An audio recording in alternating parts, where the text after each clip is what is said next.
পারছি না। নবাব তোমাকে প্রাসাদ বানিয়ে দেবে?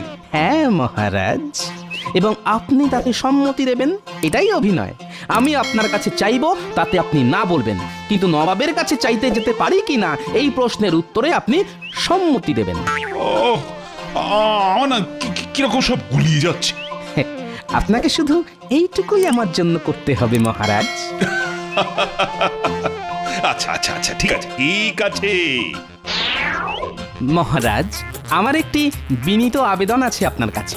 আপনি যদি আমার আবেদনটি রাখেন তাহলে আমার খুব উপকার হয়। তা বলো শুনি, কি তোমার আবেদন?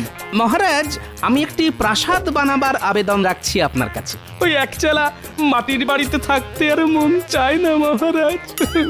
অসম্ভব গোপাল, তোমার এই আবেদন আমার পক্ষে রাখা সম্ভব হচ্ছে না। গোপালের মাথায় সম্ভবত কোনো রোগ হয়েছে মহারাজ। গোপালের এখন কি